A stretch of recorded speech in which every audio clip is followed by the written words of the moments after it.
watching Good Morning Nigeria live on the network service of the NTA.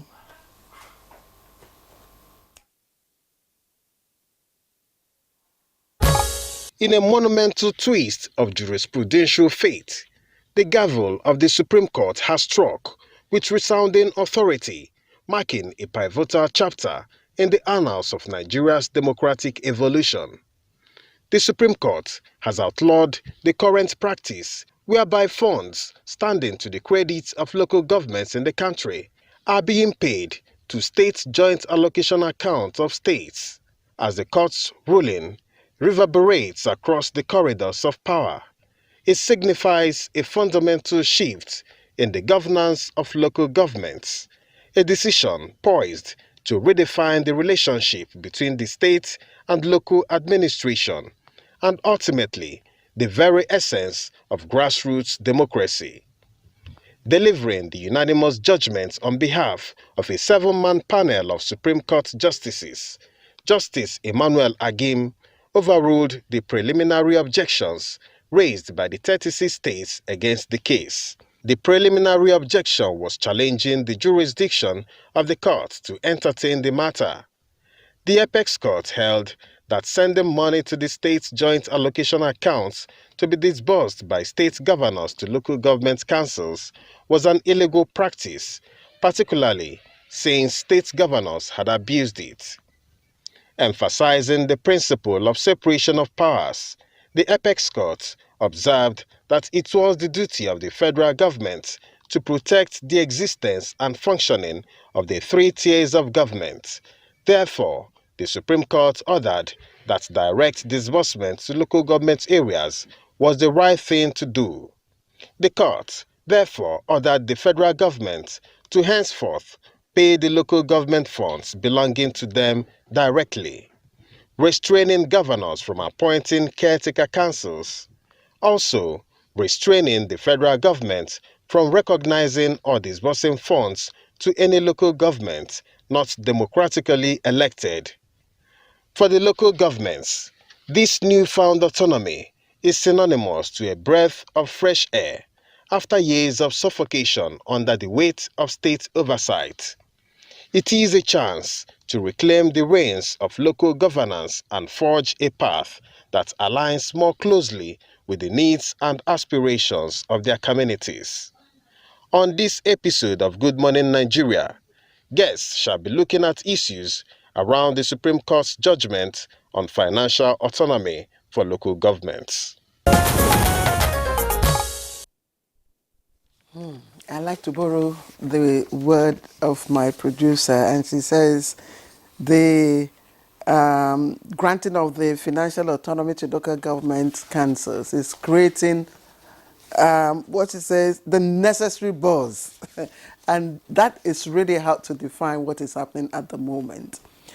But we will discuss this issue more deeply, and we have brought here in the studio those, of course, who felt will give us the substance. Let me begin with Ahmed Sajo, former Commissioner for Information and Strategy in Adamawa State, and of course, former Local Government Secretary of Mubi, and he is a fellow of the NIPR. Thank you very much, sir, for joining us. Thank you, my dear sister. Yes. And let me also welcome someone who is probably you're most familiar with his nickname, Candido, but he is Abdullahi Adamu, former chairman, Abuja Municipal Area Council, AMAC. Thank you very much for joining us, Candido. Thank you, Madam Claire. Thank you very much. All right. All right. We also have joined us for the conversation a public affairs analyst. It's a pleasure to have Dide Ojo with us this morning. You're welcome. Thank you. All right. We also will be joined by Honorable Odunayo Ategbero, JP. He's actually the chairman, Board of Trustees, Association of Local Government. Okay, I can see him there.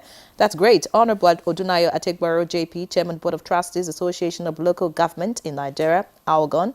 Former Executive Chairman, F1 Local Government, Ekiti State. former Honorable Commissioner for Information and Civic Orientation, Ekiti State. Many thanks for joining us, Honorable Ategberu.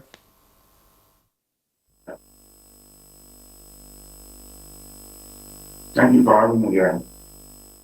Okay, let's start with you as Chairman, Board of Trustees, Association of Local Government in Nigeria, ALGON, and of course yourself, former Executive Chairman of F1 Local Government Council in Ekiti State. Again, it's a decision. The Supreme Court's judgment is one that has created a lot of buzz. A lot of people are talking about it. Many people are applauding the decision of the federal government through the Minister of Justice and the Attorney General, to take the matter of the, deterioration and the abject, underdevelopment at the grassroots to court.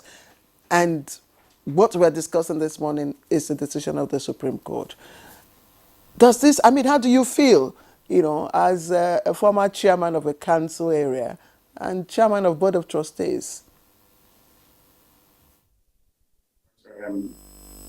I feel so much elated for this judgment of the Supreme Court grant autonomy to local government system in Nigeria.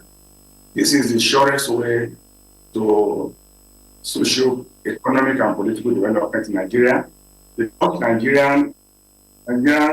majority of Nigerians are living at the grassroots level. 80% of them are living at the grassroots level. And, when you talk of development, that's an important top approach. So, local government autonomy, as granted by the Supreme Court, is a welcome development, and we are very happy about it. Because the way it is now, before the judgment of the Supreme Court, we have not been having it very easily at the local government, no development. A lot of things are not happening there. We need to empower.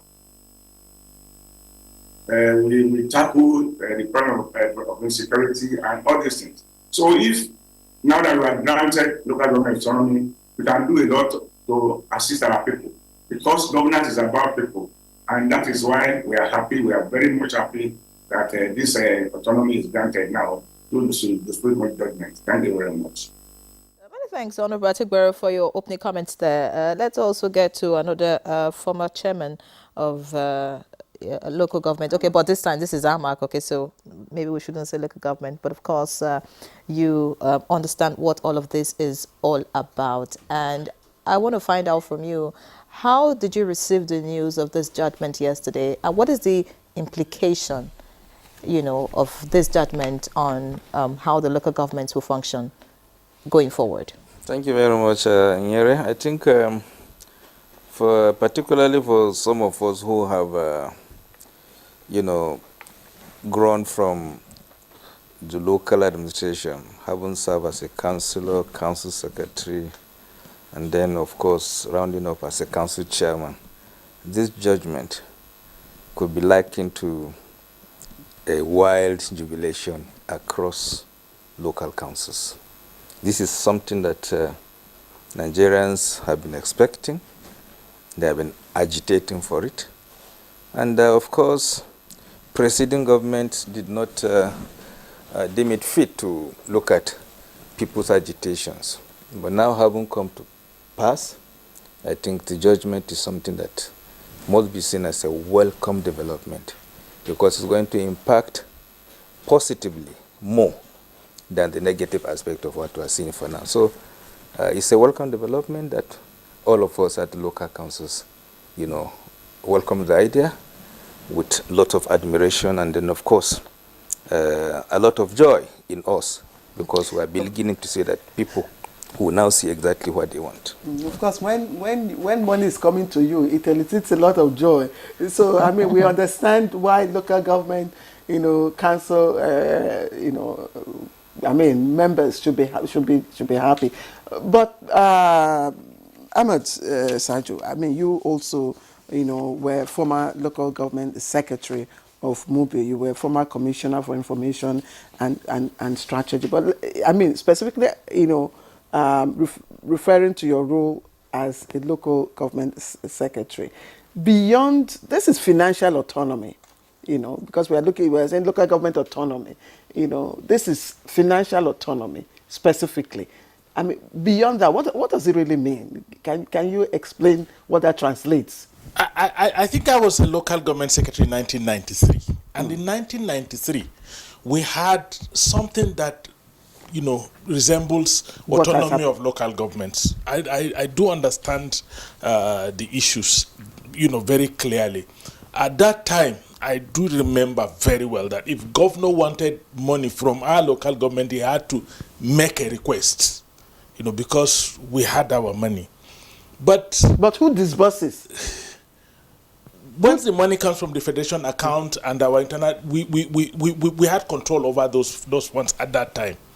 But the irony of it, the danger of it, which even in this new autonomy, if there is no proper oversight, if there is no proper control, if there is no proper audit, in the then Gongola, when I was secretary, we had 16 local governments. Only 3 local governments, my local government and 2 others, were paying teachers and paying health workers. The rest were not paying. What were they doing? I don't know, but they were not paying. And that is at the root of all this crisis we are having. Anytime there is a public hearing, you will notice that NUT will go and say they were against local government receiving their monies directly. So, to that extent, unless we begin to reconfigure the process of oversighting the local government councils to make sure that they make use of these funds judiciously, unless we institute an audit system that makes sure that in the states, candidates may not understand, INEC conducts its own elections. In the states, the SIEC, sometimes they give them a list at the government, and these are the people that should be the chairman and the councillors. These people, there's nothing stops them from collecting the money from the federation account and cashing it and bringing it to the governor. Nothing stops them. No, I'm just trying to tell you. Absolutely. I'm just saying it. So, what the issues are not about the autonomy, but it's about the fact that there has to be value for money. You're giving these people money. Who will make sure that they utilize this money for the benefit of the people? Like I said in our own example, who will make sure that teachers are paid? Who will make sure that health workers are paid? Who will make sure that we had a councillor when I was secretary, and this is factual. They wanted to do a small bridge across a river, and they used wood instead of iron rods. And immediately the rainy season came, water sucked the wood got rotten, and the thing collapsed. Who will oversight some of those things? It's not, because when you sit down in the comfort of a city like Abuja and you see all the gliss and the glamour and the media attention and everything, do not think that it's like that. There are certain local governments. Now, the local government I was secretary is now divided into 2, Mubi North and Mubi South. It was one Mubi local government. If you go to the part I come from, the Mubi South, you can spend a whole year there without one journalist going there to see what is going on and things. Nigeria is not, like we look at it, those of us that are in the cities. There are a lot of challenges in the rural areas. There are a lot of problems. There are a lot of negligence and neglect in the rural areas. I do remember that when I was a local government secretary, when our allocation increased, we sat down and evaluated the areas that we had shortfalls. We had shortfalls of teachers. We had shortfalls of health workers. We employed teachers and health workers at the rate of 70% teachers, 30% health workers. It was clear, we could do all that on our own. But today, in the states, you cannot, as a local government leadership, you cannot even begin to determine your plans and actions without first taking it to the government, to the state. You have just mentioned some of what our newspaper reviewer Chukwudekodi described as, I hope there will be no underhand current that will reverse, the expected or potential gains. The first In is replace- the decision on who leads the local government. If the people are not allowed to determine who leads them. Fantastic, Ahmed Sadio. Of course, you're not excited about this judgment because you think it will not make any difference. Judy Ojo, I'd like to get to you. Just like Ahmed Sadio, a lot of people. I didn't say it's not making any difference. No. Some people think that the judgment is just going to be in paper. It may not be in reality, like you're trying to mention. That some of these local government chairmen will still take their money even after getting it to their governors to split, if you like, edit and then give them what they think. I think what he's trying to emphasize is the role of monitoring what the and local governments tracking, do. yes. No, but again, some have said until we begin to have elections and not selection of local government chairmen, that is when we're going to actually see the big difference, as regards this judgment in the local government. Jojo, what are your thoughts? Thank you very much, Leila. I join millions of Nigerians to applaud President Tinubu on this initiative. It was a step higher than what former President Buhari tried to do with Executive Order 10 in 2020 when he initiated that, because it was pained that there wasn't any governance going on at the third tier of government. So he issued the Executive Order 10, but it was challenged by the governors. Again, the governors believe that the president overreached himself, and the Supreme Court agreed with them and struck out Executive Order 10. But you see, there are two layers of challenges with this judgment. Financial autonomy, yes, but what is the quality of people being recruited into the local government? You cannot isolate the State Independent Electoral Commission from what may be the ripple effect of managing the funds of local government. Now, you would, just last month, I think the Forum of State Independent Electoral Commission came to Abuja to meet with Chairman of INEC, Professor Mahmoud Yakubu, and he said they need to improve the quality of elections that they organize at that local government. Not many people are inspired by the quality of elections because there is no financial autonomy for state independent electoral commissions. In fact, I recall that part of the Justice Muhammadu Lawal Uwais Committee's report was for SEC to be scrapped and integrated into INEC. But the governors resisted under former President Umaru Musa Yar'Adua and said, no, that would be antithetical to federalism. You cannot have everything centralized. Just like now we are clamoring for state police, and people are having reservation about having state police, given the antecedent of what happened during the regional period in the First Republic.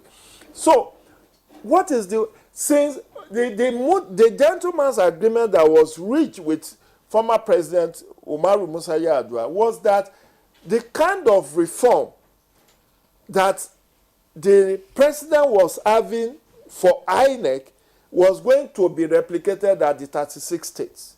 But it never happened. Now, for the benefit of those who are watching us, since 2011, INEC has been on first-line charge of Consolidated Revenue Fund of the Federation because it now receives its funding directly as a first-line charge. So just like the judiciary, like every other agency and institutions that receive, including National Assembly. In fact, it was at that 2010 constitutional alteration that granted National Assembly financial autonomy, that also granted INEC financial autonomy. And that's why we saw the quality of elections improving. And now, go to State Independent Electoral Commission. Every governor comes and dissolves whatever SEC they meet on ground, irrespective of the fact that they have a guaranteed tenure of 5 years. So you dissolve them, you recruit people who will do your bidding, then you make them to announce dates for elections.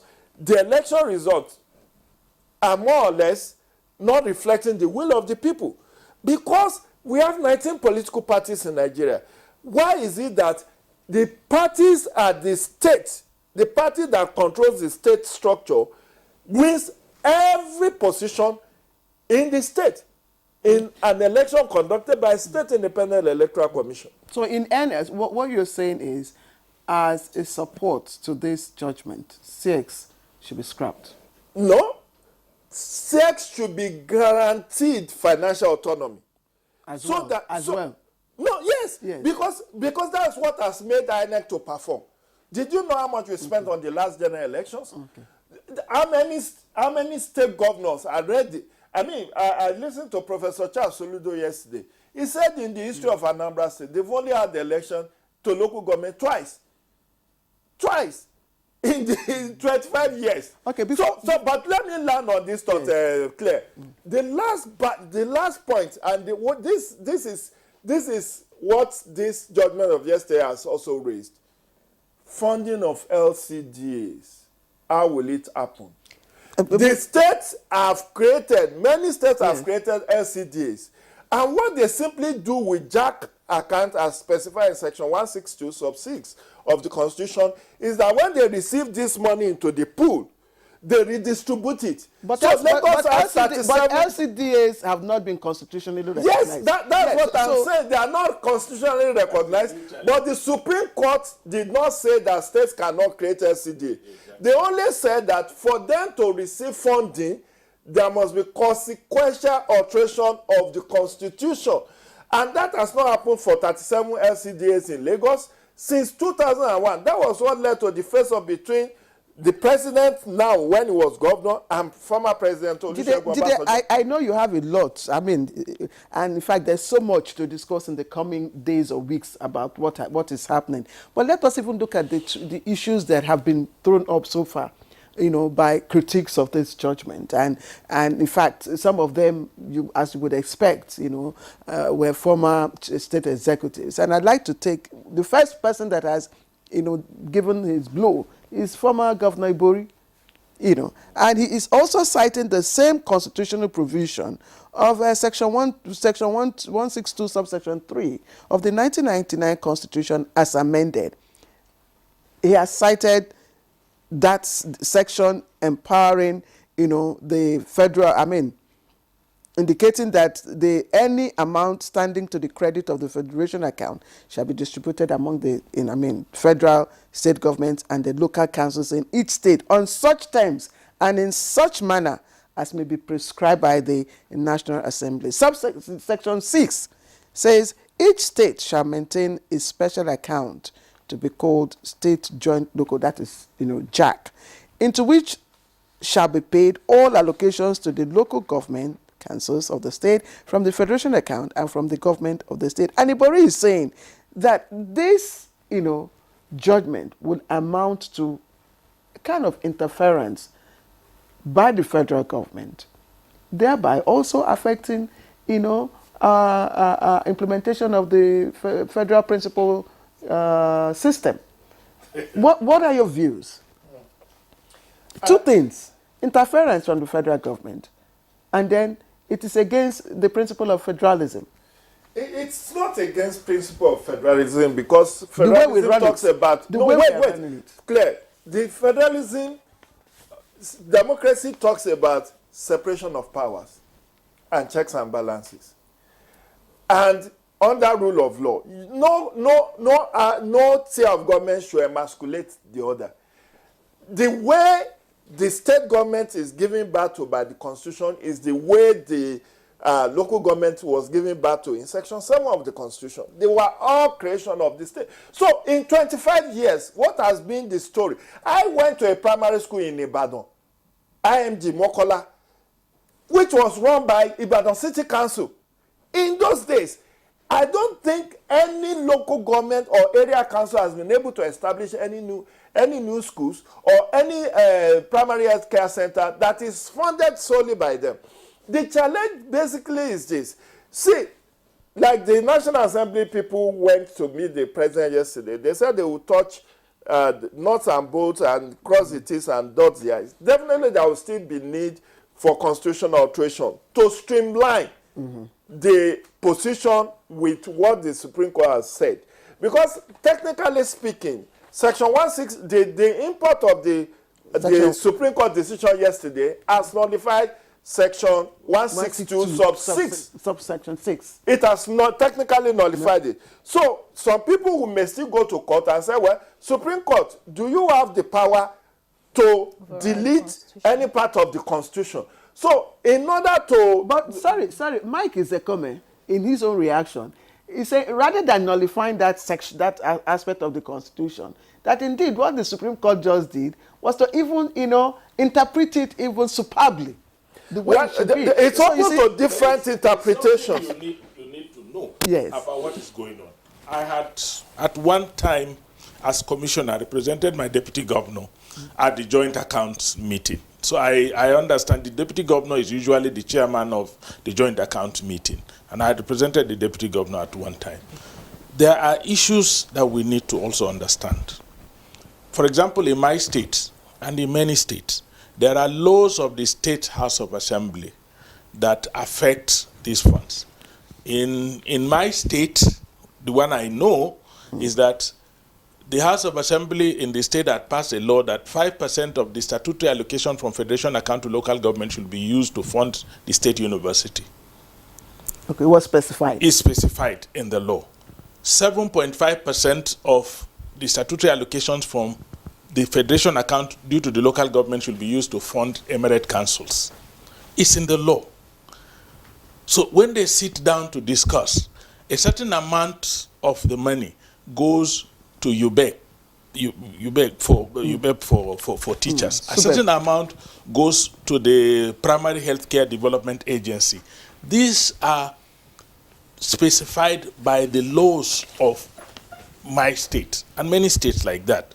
Now, the laws that establish development area councils, not LCDS in our own case, also specifies that a certain percentage, I think 25% or so, goes to fund the development areas.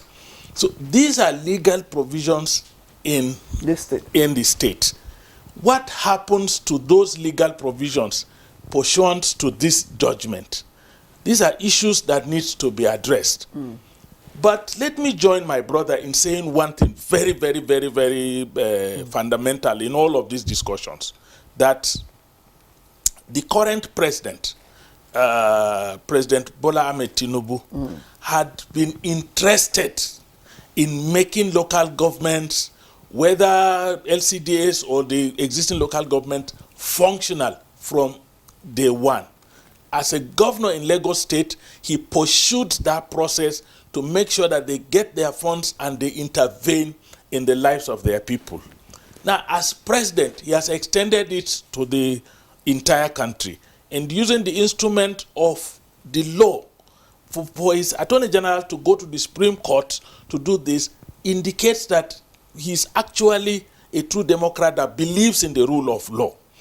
But again, we have to be very careful, because in trying to create a workable system, we should not create confusions that we would not be able to manage, So all the I's need to be dotted, the T's need to be crossed to make sure that in implementing the decision of the Supreme Court, we do not in any way or form, negate the concepts that are contained in the Constitution, which is the grand norm. And we do not also scuttle the powers of the State's House of Assembly to make laws for good governance in the local government as enshrined in the Constitution. Thank you. Very important. Very important.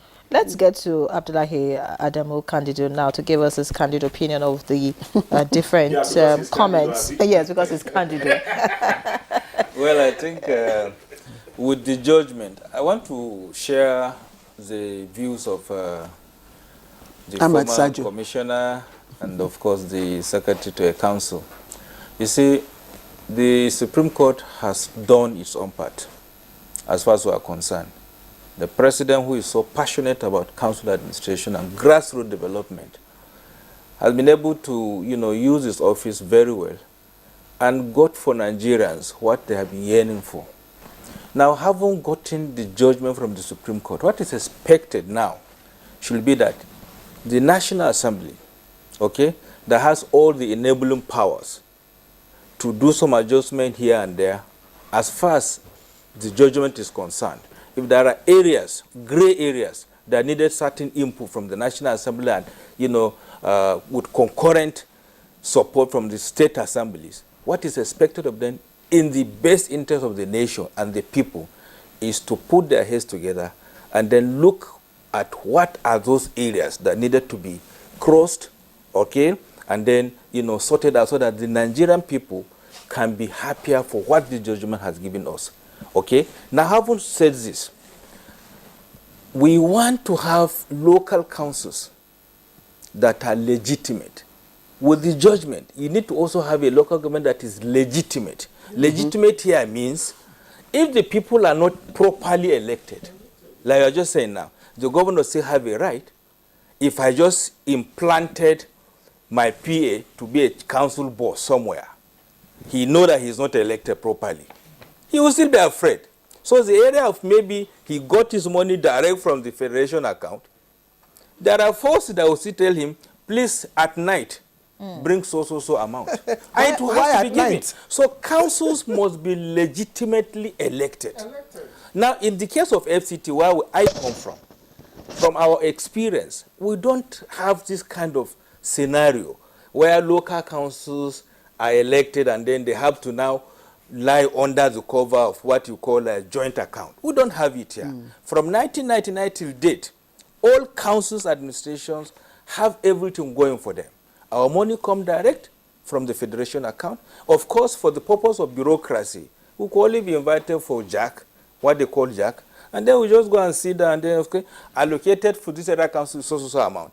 You take your file and come back. You disburse it the way you want it. But nobody interferes with what you do. But talking about legitimate, having chairmen who have been legitimately elected, to rule local governments, even when you have that, do you think the way political parties and politicians operate now will still allow them to function? I'm saying that because we've seen governors who have been legitimately elected still having issues with their former bosses, maybe former governors who, suggested that, oh, I think you should run for this office. That is the area I'm going.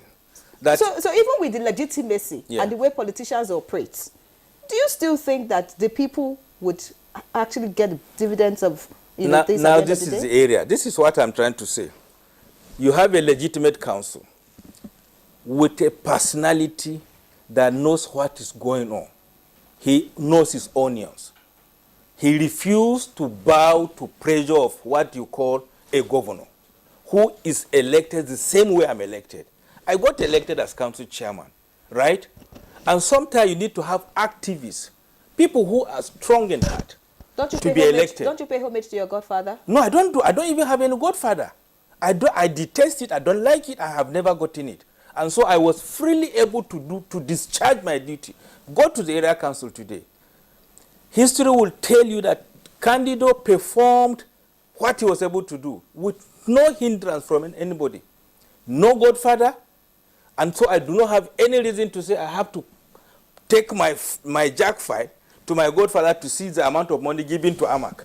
And then the godfather take his own part and then I go home, to manage the little that is left. I don't do that. So what I sympathize with the other local councils is that, one, they have the governor who is like a mini god. Then they also have another, maybe within the locality, another godfather. They can't operate. But in our own area councils, we are independent. Okay? We discharge our role with no reason to say there's a godfather who is waiting for me to come and give me 1 kobo. I don't need that. And that is why I would like you to, please, break that concept of legitimacy for us. Okay. Because in politics, when you talk about legitimacy of elections, people understand it to be at least elections that are conducted based on, the rules and norms, of the Electoral Act. Yeah. And many people will argue with you, that those people you think that are not legitimately elected were legitimately elected based on the conduct of elections by INEC and SEC. So what is your understanding of council members legitimately elected? Okay. Auntie Claire, let me give you an instance. I have a council with elected councillors, legitimately elected from the various wards. I was threatened with impeachment. I'm giving I'm setting an instance, a scenario. I was asked to appear before my council members. If I happen to be the person that made them to be elected, they wouldn't have had that courage, that gut to invite me to appear before them. I did. I had to, come out clean to say all the accusations against me aren't there. And so I have to now finally bow out and then continue serving the people. Now, if you are not properly elected, what I'm saying is, if as a governor, all right, and I say, Inyere, maybe you are a special assistant to the governor, and your local government is local government B. I say, Inyere, you are leaving this job today. I'm taking you to your local government to be a council boss. You know that you are not going to be properly elected because the SEC, okay, haven't been put in play by the same governor who are also going to only dance to his tunes. You get my point? They are only going to play the script of the governor, so you're not going to expect anything. But we are trying to say, that is why I disagree with Jide here, where he says State Electoral Independent Commission should still have a way here. If they do have a way in this system, they are also going to ground what the judgment has given to us. Let us have an elected government, a council official elected by independent local government, independent National Electoral Commission. They should do the election, conduct the election for all the 774 local governments. I'm telling you, they should be scrapped. They don't have any place here. Because if they do have a place, then the system is still going to be corrupt. In FCT, you go to area councils, 6 area councils, you must see one party and another having won one election. In Amak here, you have APC in government, you have PDP in government, you also have a Labour member, House of Reps. You have also a member in the Senate as a Labour Party member. Now, this thing cannot take place in state. That is why if you go to a state like Nasarawa, Niger, and what have you, the same party that is in office, led by the governor, will still produce the same people as council chairman, even if they are elected or not. And that is to simply say, are you telling us that there are no other political parties in those states that still produce, council chairman from the same political party with the governor? What does this what does this order, yes, this judgment of the Supreme Court, what impact will it have on this, this part that we're discussing? That the local government council chairman and elected councillors cannot be whimsically removed by state governors. That the state governor has no power to constitute caretaker chairman. That governors and state assemblies have no power to use state power using laws enacted by state houses of assembly to dissolve democratically elected local government administration and appoint caretaker. Immediate compliance order. So, this, wrapped off. It's a welcome development. Implementation has always been the challenge. Will it address this issue? It will, to an extent. If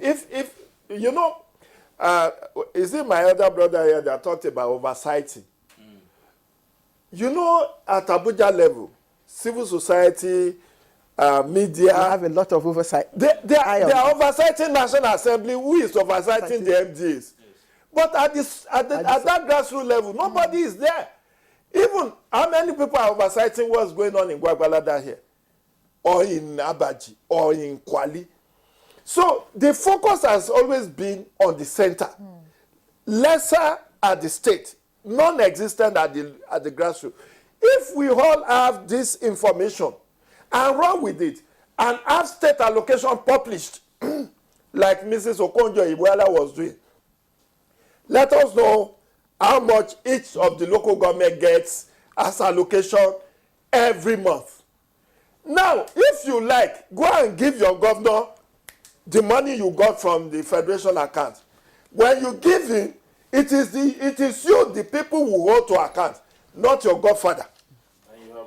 And you have no autonomy. The irony, you don't have immunity. And that is another thing we need to look at. Because it's easier to say you cannot dissolve, you cannot remove. But does a council chairman, area council chairman, or local government council chairman, does he have immunity against arrest, against prosecution? We know what happened in Ogun State when one of the local government chairmen, blew whistle about the management of the fund. The state government denied it, but eventually they removed him. And the man is in the lodge now. So, it's good to be an activist, but whoever's head is used to crack coconut will not live to eat it. And that's why sometimes, the godfatherism in Nigeria politics starts at the grassroots level. Even though I must also concede that most people who end up at the Senate, at the governor's seat, start their career at the local government. People like Alhaji Musiliu Obanikoro, Mrs. Dame Politale, and several others. They cut their teeth from the local government. Senator Itaenang, from councillor to House of Assembly, to House of Reps, to Senate. People like that, and you can see the wealth of experience they have brought to public administration. But the point is that they are in the minority. And if we make local government, that's the idea we should strive for. The point is that what kind of oversighting system can we institute that will make sure that the tenure of local government officials is sacrosanct.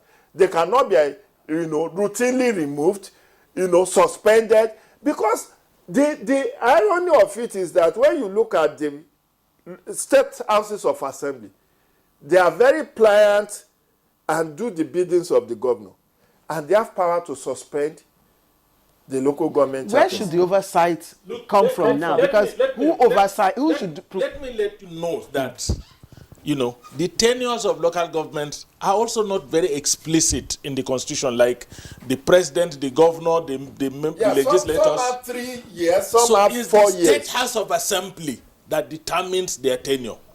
Some will just say your tenure is 2 years. Some will say it's 3 years. Some will say midway. As in AMAC. Midway into the local government, the life of an elected local government, the House of Assembly can enact a law to reduce their tenure or extend their tenure. Now, that is. Let me come in here. Yeah. You can see why I was talking about having a strengthened council. You see, with this with this judgment, you need impeccable characters to chair councils. Okay? Now, for instance, in FCT, where it's like FCT is a feet away from all the councils in the federation. More than a feet away. Good. Now, just about 2-3 weeks now, the National Assembly haven't okayed additional 1-year tenure. Okay? In some states, you have 2 years. In some states, you have 2 years. In some states, you have 3 years. Okay? In some states, you have 2 years. In some states, you have 3 years as a tenure for local government chairman or councillor. For God's sake, if you elect me for 2 years, the first year is for what? And then the second year is for election. So what am I going to deliver? In FCT, we've been, able to secure for the FCT area councils 4-year tenure.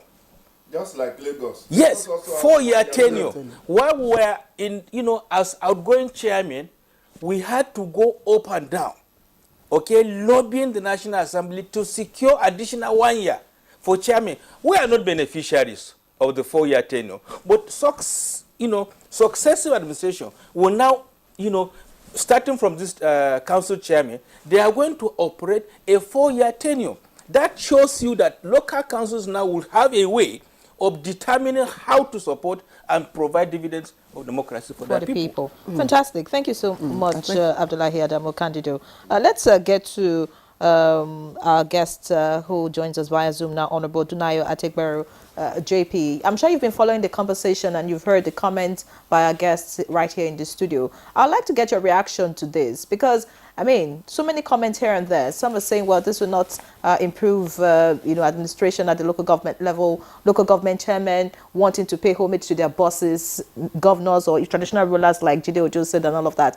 Do you see this as the determining factor, if you like, for a change of narrative as far as the local governments are concerned? Or you think some of these issues will still crop up? Thank you very much. I think for this judgment to serve the purpose for which it was granted, there should be a legitimate election, like Honorable Kanigel has just said.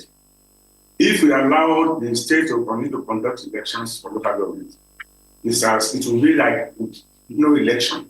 So the National Assembly still has a long way to go. They need to start the CEC so that NTA can continue to conduct elections for local government. And that will give opportunity for having uniform tenure. I remember when we came into government in 1999, INEC conducted our elections and we had uniform tenure of 3 years. But since after that time, some states were not even conducting elections. They were putting people there as caretaker. Even when they conduct elections, you have this chairman as the voice of the governors. So they cannot do anything. They cannot benefit the local government. So I think we need to go further based on this judgment to ensure that we have a kind of legitimate election where people of credible integrity will be in charge of the local government system in Nigeria. So I want to believe that the House of Assembly too, they are appendix of the governors. So they cannot on their own determine or stand up for local government autonomy. For example, all these bills that have been passed by National Assembly for local government autonomy, when they get to the state level, the states will reject it. Why? Because they are working for their governors. So I want to believe that the best thing to do is to start here, allow INEC to conduct election, and the tenure of local government system in Nigeria should be uniform.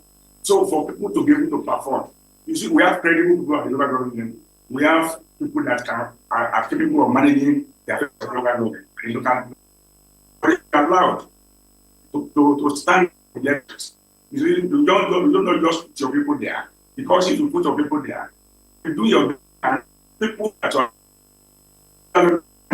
will not be properly served. So my take is that I support that INEC should continue to conduct elections so as to have the gains of local government. Point made, but you see, if INEC conducts election and you have credible people, at the helms of local governments, do you foresee that we're still going to have local governments that will be non-functional as a result of rift between their governors and the local government chairman? Like I was saying, in some states at the moment, some states are not functioning because they're having issues, with previous governors, or if you like, of their godfathers. So what is is it the politicians themselves, or I don't know? Could you just speak on this particular issue? Because of course, I mean, if you have issues with your governor, and even when you get your money and they are coming to demolish this or do one thing or the other, I mean, you'll still not be able to progress in your local government. So what is the real way out of this? Is it that the politicians themselves need to go back and think about, governance for the people and not themselves? Yeah, of course. If people that are put in the local government are chairmen or councillors should be held responsible by the people that give them the money, because what they are having is a mandate of the people to serve them, and that is why the election should be free and fair and credible. And that election where you have CA conducting elections at the state level. Because the governors, they have their voice. In fact, it's more of selection than election. So, and the politicians are supposed to serve the people. And when you are standing in for election, you are telling because you must be able to tell people what you want to do for them. Because you're being there as chairman or as councillor, it's not just to be there as politician, it's to be there as somebody who will assist the growth and development of that particular local government. That is what we are saying. Because if you see any government body there as chairman, the chairman will be responsible to the governor that are being responsible to the people that elected them. But when it is properly conducted and there's legitimacy about conduct of election, there will be opportunity for people to really serve. You will know that your part must be felt, and the people who are serving must benefit directly from what you are doing. Is it not people? You need to do all these things. If you don't have any godfather that will just say go and do this and that, go and do that. But you as elected local government chairman will be ready to serve your people. At the end of the day, you are going to be responsible for whatever you do. If you do well, yeah, people will appreciate you. If you didn't do well, then you are in for it. So that the issues are on ground. And again, as far as this government is concerned, there are some guidelines that should be put in place, maybe at the federal level by the Federal Ministry of Finance and the other agencies, so that a local government chairman will not take his allocation and go through the back door to give to their government. All the local government chairmen should be responsible. And I want to say, any local government that does not have a democratically elected local government should not be given an allocation. The allocation should be withheld until such a state conducts elections. Okay, Honorable, thank you very much for the point that you have raised. And we've been talking about, the need to have a credible, legitimate, leadership at the grassroots, at the local government level. But let us even look at what they do with the, autonomy that has been given to them by the Supreme Court.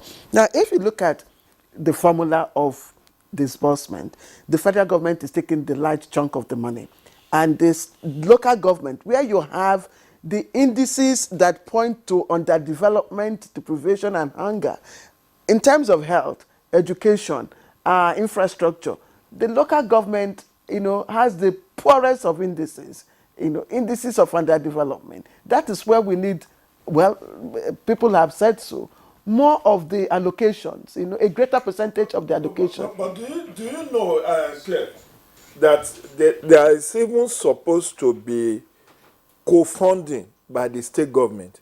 Well, by virtue of section, I think subsection 7 of that section 162, the states should also augment whatever is coming from the federal. But you see, ironically, Honorable Candidate may not be aware of what is happening at the state, because he is in Eldorado in Abuja. Do you know that most of the functions of local government that were listed in the constitution, I didn't touch schedule of the constitution, has been usurped by the state government? I can tell you this. Running of abattoirs, street lighting, naming streets, things that ordinarily should be done by local government to even have internally generated revenue. Many of them have been taken over by the state. So at the end of the day, the local government is not generating its own money. The one coming from Abuja is spent on their behalf. By the state government. And then you have to also look at the influence of the traditional rulers. Some of these traditional rulers are, emirs, the first class one. If he summons a local government chairperson, will he say he's not coming? Yes. Let's Sergio quickly before we take a break. Okay. Yes, quickly say something. Yeah. I think parks and markets in the constitution. Parks and markets. They're all listed there. They are meant to be the local government things, but presently the states run them. Using the instrumentality of UBEP and the Primary Healthcare Development Agency. Now the state government practically run primary education and primary health care. And even collect taxes. The state governments appoint executive secretaries of primary LEAs and primary healthcare agencies within the local government. So actually, if you are giving them more money, you should also devolve most More of the responsibility to them. We'll come And back. then monitor. We will come back to you. You will Okay. speak more on that. Let's quickly take a short break, and we'll come back. I will allow Ahmed Saju to conclude on this topic because it's a very important one. You're watching on the network service. All right, welcome back. It's still Good Morning Nigeria live on the network service of the NTA, and the conversation continues. Of course, our guests are still very much with us, talking about the judgment as regards local governments by the Supreme Court yesterday. But let's just quickly find out the the pulse of Nigerians. We have a Vox Pop, which is coming up now. How can we sustain it? Now they have granted this autonomy. I pray another government will not come tomorrow and say, no, it is not done. But if we want Nigeria to develop, if we want the democracy, the dividend of democracy to be given to the right people at the right places, the financial autonomy is very okay. Local government councils in this country are the ones that pay the school fees and they pay the teachers' salary of all the teachers primary school teachers in this country. The salaries of teachers of this country, I want Nigerians to know, is paid by deduction, direct deduction of the allocations to every local government council in this country. It's not the state government that pay salaries of teachers. It's not the federal government that pays salaries of teachers. It's the funds allocated to individual local governments that are the total cost of the teacher's salary are deducted from every month. So it's one major involvement that the local government system has continued to offer this country, and they are not being acknowledged for it. If you see things going wrong, the citizens of that local government should also be held liable, because this fund that is coming in belongs to all Nigerians, all citizens in that local government, which means you have every right to ask questions. You have every right to ask the local government chairman. You have every right to ask the councillors or whosoever is handling this fund or within the circle of leadership in that local government. What are you doing with this money that is coming to our local government? We don't have roads, we don't have schools, we don't have this, we don't have that. You must question, and not for you to fold your hands and be asking, the federal government have not done this, state government have not done. Have you also asked if your local government is also doing? Because it is 3 tiers of government. 3 tiers of government. We are back to the issue. But again, while we ask the local government chairman to do the job, for which they were elected, that means, of course, give dividends of democracy to the people at the grassroots.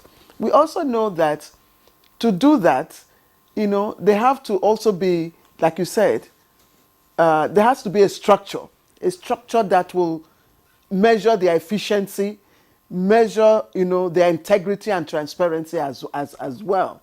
Because the caliber of people you have at the grassroots now, do you think that, they are able to, carry out their assigned constitutional responsibility, to the people who elected them, as it is now?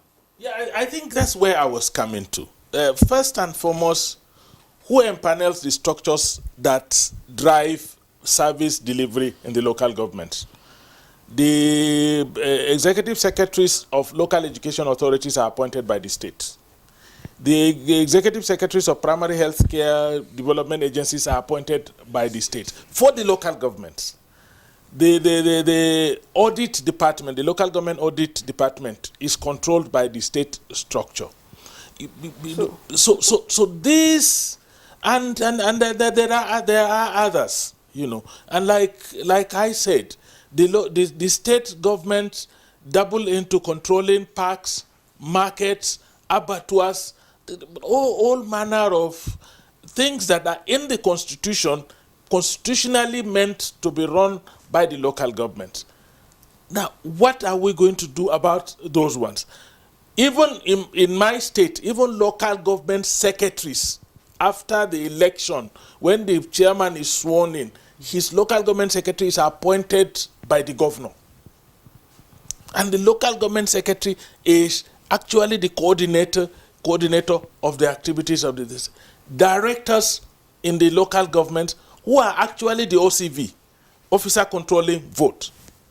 My chairman, you are not. As chairman of local government, you don't even know the color of the check of the local government. You don't sign shishi. It is the directors that are in control of the funds. They are called officer controlling the vote, OCV. Appointed by governors? Appointed by governors, by the state, by the local government service commission that is controlled by the governor.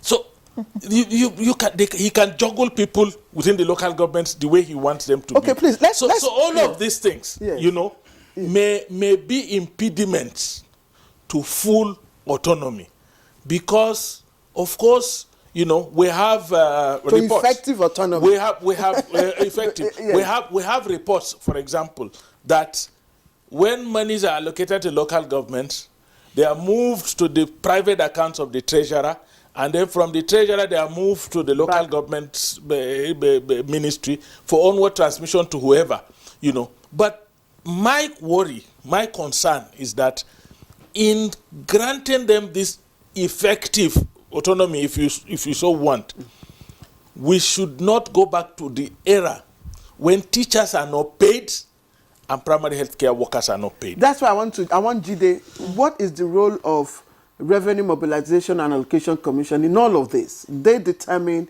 the structure, and then the National Assembly gives its approval. What is the role? Does it have any role in all of this, in this new structure? I don't think so. But the bottom line is that the Revenue Mobilization and Fiscal Commission and National Salary Wages Commission, which has now been fused together under the Oronsai report, I would just say this is the amount that you earn as salary. But the actual payment will be done by the local government. And that's why, you see, unless this is, I'm waiting to hear from the Nigerian Governors Forum. They were to meet yesterday to hear what their take is. If their take is, we won't let go, we are still going to be having problems. The reason being that, you see, when there's something called political will, the political will to allow for something to happen, if it is not there, you may shout for all you can. There have been several Supreme Court decisions on the appointment of caretaker committee, on dissolution of state independent electoral commissions. Which of them have they obeyed? No, but the NGF can't say, because this is the Supreme Court decision. They will not say officially. They will not say officially that they will not implement. But we'll wait to see how this implementation happens. Because over the years, you will find out that while civil society and media is fighting for local government autonomy, the teachers and workers in NOGE, National Union of Local Government Employees, are saying, no, we are okay let the state government be paying our salary. Because the experience in many states is that the teachers, primary school teachers, primary health care workers, a whole backlog of salaries. And if that experience is anything to go by, they will be haunted that now with this financial autonomy, are they sure that before the end of the month, they are able to get their paycheck? Talking about paycheck, at the moment, 20 states are running with caretaker chairman. With this judgment, what it has done is that going by August or by the end of this month, if you do not have democratically elected government, the federal government is at liberty to seize or withhold your allocation until when you do the needful. The needful is for you to have credible elected representatives. And that's why the issue of credibility of election now comes in. Look at the face-off in Rivers State. Governor Fubara has appointed 23 caretaker committee. The former one said their tenure has been extended by 6 months by the State House of Assembly. Now, there will be interpretation. Is it status quo? Can this judgment have retroactive effect, or it's going forward? It's going forward. So that again may be a gray area But I think President Tinubu's job is not done. He still needs to sponsor executive bill for the amendment of relevant sections of the Constitution. And then what my elder brother here, Candido, said about having guidelines, financial guidelines for the management of the local government fund. In which case, if you are in breach, you will be a guest of EFCC. Because until when you see, when there is no financial autonomy, nobody looks your side. But the moment money start coming in, you will see that many more chairmen will be dragged before EFCC, councillors will be dragged to EFCC. But I'm looking at this judgment in a more holistic way, that how would the governors, how would they fund the LCDA or development areas that they have created? Would they scrap them, or would they still rely on State House of Assembly to come up with a legislation that would say certain percentage of your allocation should be remitted to run those development areas? Because there are two layers of control that the Constitution have given local government. One is National Assembly. If you read that section, 162 sub 7, it says National Assembly will prescribe the manner in which the disbursement will be done. But there is another section of that section 162 that also gives State House of Assembly some powers to legislate on local government.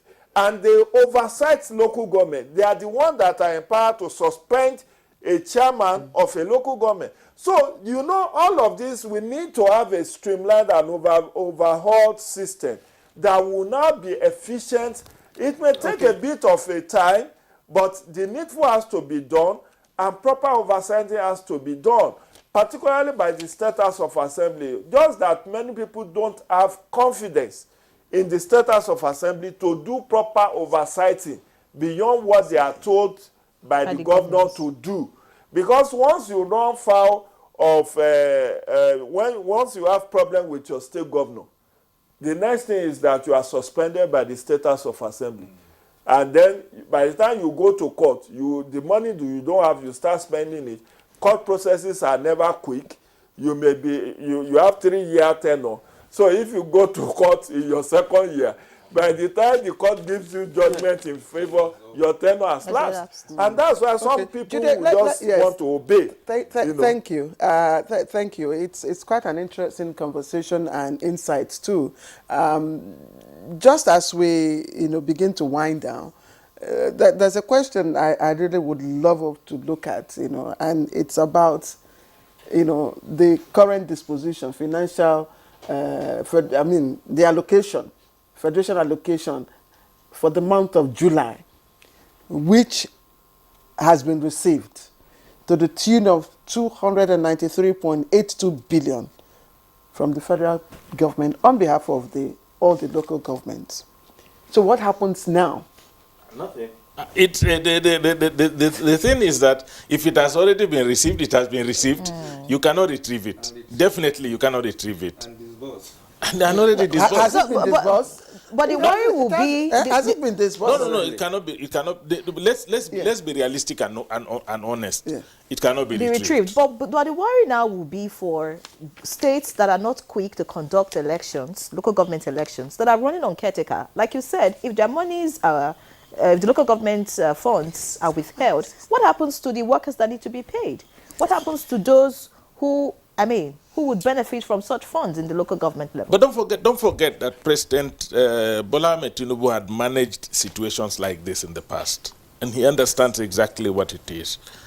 When President Obasanjo withheld the funds for Lagos area councils, local government councils and development area councils, he managed he managed the situation very well, and I'm very, very positive that this one too will be managed, and that I doubt if it is the intention of either the president or the attorney general or even the Supreme Court for local government workers to suffer adversely as a result of this. But the thing is, like he said, once there is a political will to ensure that this thing is implemented, the way it should be, we would begin to have states hurrying to empanel elected local governments within a period so as to get their allocations. But I think these are also the gray areas that needs to be streamlined. But I don't think our workers, especially primary school teachers and primary health care workers should not, and even the local government staff should not suffer as a result of this crisis. I think it should be something we should handle very swiftly and with sufficient political will, as my brother said here. Thank you. Honorable Odunayo, I'm sure you can hear us. If you're still with us, you must have listened to, the reservations that have been made with regards to effective, implementation of responsibilities by the council executives at the local government council areas. And Ahmed Sajo is expressing, very great concern about, having the council areas, reverting to status quo in the 90s, where people, teachers and health workers, were owed salaries and had to even ask, the state government to take up payment of their salaries. So how might this Supreme Court judgment resolve that and ensure that that does not happen again?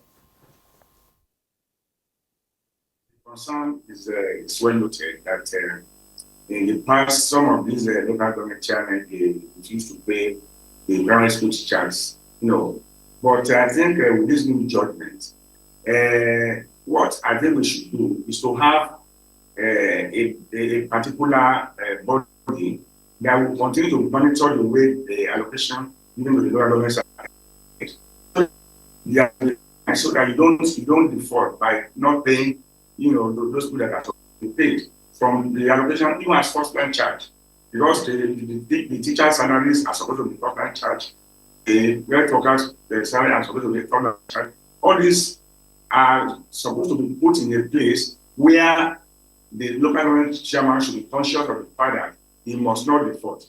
If he defaults, there must be a penalty for it. So I think with this judgment, I believe judgment, it's more responsibility is being given to the local government. And people that are managing local government affairs should be aware that there are a lot of responsibility on them, so that they will be careful not to mismanage the fund. Otherwise, if anybody mismanages the funds, he will go to jail. I think the jail door is open for anybody who mismanages the public fund, because it's not their fund, it's a public fund. It is meant to be develop the local government and its people. So we should take serious cognizance of the fact that local government chairman must be conscious of the fact that when they are given this money, they should be able to use it judiciously and be transparent with it, so that at the end of the day, the purpose of which this government is granted is not defeated. Sorry. Honorable, I'm always calling you candidate, I'd like candidate. How will or how might this judgment prevent uneven development, considering the fact that not all local governments have, the same capacity, potentials, and all to develop their areas? Thank you very much. I think this can as well be my parting words here. We should try to change the narrative and stop lamentations. The president, the governors, almost have come from one local government or one ward in their own various states. The objective of Supreme Court judgment is to ensure meaningful development in such councils. So we should encourage, because all accusing fingers seems to be, pointed at the governors for this, governors for that. Exactly. I think as citizens, we should encourage them, because they should also be concerned about developments in their councils. Okay, they will finish tenure and go back to their villages. Of course, their village must have come from one local government or a certain ward. So if they are not interested and concerned about developments in their local councils, what becomes of them when they retire or when they finish tenure and then go back to their councils? And then they see underdevelopment in their councils? Can they be able to stay? So we should encourage them. So what should they do? Yes. Secondly, I want to encourage that history has it that in years past, people who even became ministers later in life went back to their councils and become ward councillors. You see, we're trying to, I'm talking of changing the narrative so that no matter how big you think you are, okay, you retire from service, think of how to go back home and contribute to the development of such councils. There is nothing to be ashamed of. People like Shagaru were told before he became a president, he was a minister. But later in life, went back to Sokoto to become a council chairman, and then later became president of this country. So we should encourage citizens who are patriotic enough to see councils as not a mere, just anyhow place that anyone can become chairman or anybody can become council. All right, thank you very much. Developing the resources within their area. Yes. Exactly. Yes. Because of time, thank you very much, Abdullahi Adamu, candidate for that. But very few politicians will take your advice because, for those in the States, they're thinking of how to move to Abuja when they are done or to some other fancy cities across the world. So, but I would like to hear your thoughts in 30 seconds because of time. What ways can we actually oversight these local governments? Because we're here now. I think let me start by again reiterating something I said earlier, that we really, we must appreciate the President and the Attorney General for this. And I think we should find a way to make sure that we are auditing the local governments properly. Audit is key. Auditing the finances at the end of a period routinely is very, very important. Yes. All right, thank you very much. I almost wanted to say Honorable Jide Ojo. Of course, with the way you are dressed, I think it's in place. And maybe very soon you go and chair your local government. So your parting shot as we go. So, first, I join millions of Nigerians to commend President Tinubu. This is a legacy that will stand to his credit. And the courage shown by Attorney General Minister of Justice Lateef Fagbemi. But it's not yet Uhuru. That's what this has shown. We are not lamenting. We are only being real. Reality check is what we are saying. Let's have credible elections at the local government so that these credible people can manage the funds of local government properly. And let the state government remove its chokehold on the local government by, releasing to them areas that they can generate internally generated revenue, like all this park management of cemeteries, beer licensing of TV, radio, and beer parlor, and all of that. All those monies must also be accounted for. It's not because it's IGR, then you don't account for it. Then the state government should also complement whatever is coming from the federation account. Is there in the constitution, so that there will be proper funding. And when there is proper funding, there should be proper oversight, not necessarily by the State House of Assembly, but by the citizens of the... Look at the whole concept of village headmaster. Do you know it was premised on local administration? The village headmaster that NTA ran for decades. And you see Councillor Balogun, the vociferous and fiery councillor who will challenge the Oloja of Oja and say, no, this is not going to happen. And that is how local government should be. So when you look back, let us all be reminded that we are all from a local government. Thank you, Jide Ojo. Thank you. A very good place to really say many, many thanks to you for your insightful contributions. We thank you, Jide Ojo, Public Affairs Analyst. We also like to appreciate, let me start from Honorable Odunayo Ategbero, JP. He was Chairman, Board of Trustees, Association of Local Government in Nigeria, ALGON, and he joined us via Zoom from Ekiti State. We'd like to thank you very much, sir, for joining us for this conversation. And I also have here in the studio Ahmad Sajo, who is former Commissioner for Information and Strategy at Mawa State and also former Local Government Secretary of Mubi. Thank you very much. Candidate Abdullahi Adamu, former Chairman, Abuja Municipal Area Council, AMAC. Thank you very much for joining us. Thank you very much. All right. All right, so that's Good Morning Nigeria this Friday. Many thanks for watching. We hope to see you next week. Have a great weekend. I'm Ian Ray John. And I'm Claire Adelabo Abdurrazak, and I'd like to say on behalf of the GMN crew, we'd like to thank all of you who have made it with us from Monday till today. We look forward to seeing you next week by God's grace. Have a pleasant weekend. Bye-bye.